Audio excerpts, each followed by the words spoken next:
At just 10 years old, Timi was a happy primary school student who enjoyed playing football and reading storybooks. However, most days when he returned home from school, the house was empty.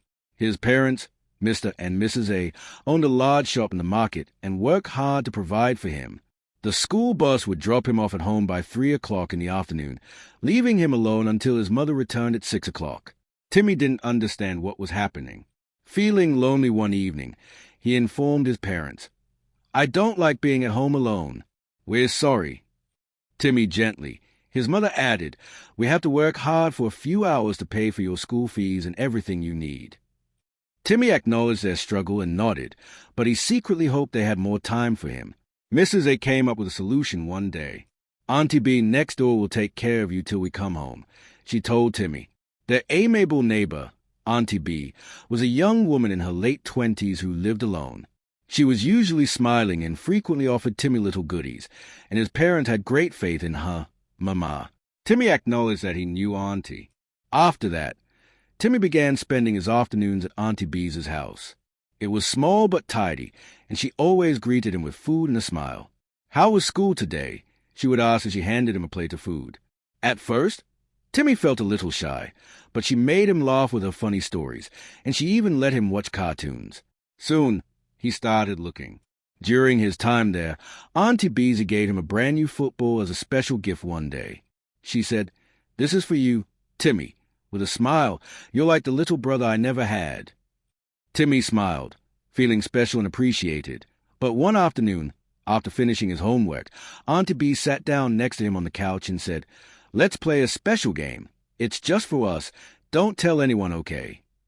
Timi hesitated, not understanding, but thought it was harmless because Auntie B was smiling. Uncomfortable, this wasn't like the games he played at school. Instead, he didn't like it. "Don't worry.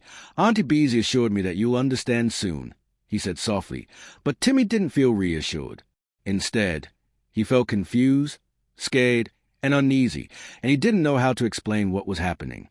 At night, he began waking up to find his bed wet, something he hadn't done since he was much younger. At first, he assumed it was an accident, but shame and fear overcame him, and he didn't know why.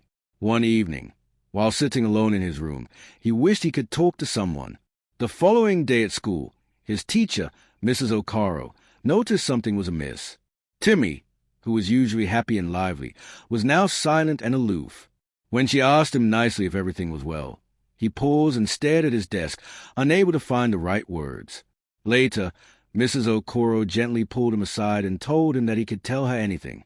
Timi eventually mumbled, "It's Auntie B. She makes me feel uncomfortable," as tears filled his eyes.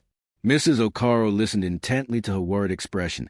"Thank you for telling me, Timi. You are very brave. This is not your fault, and I will make sure you get the help you need." She immediately told the principal and school counselor, who then got in touch with Timi's parents. When Mr. and Mrs. A found out what had been going on, they were devastated. "We are so sorry, Timi," she said. His father nodded and added, "From now on, we'll make sure you're safe."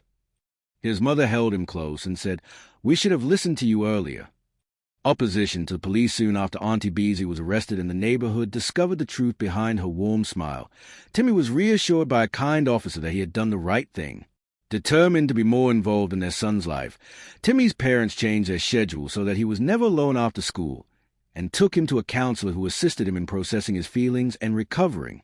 As time went on, Timi's bedwetting and nightmares stopped, and he started to feel like himself again.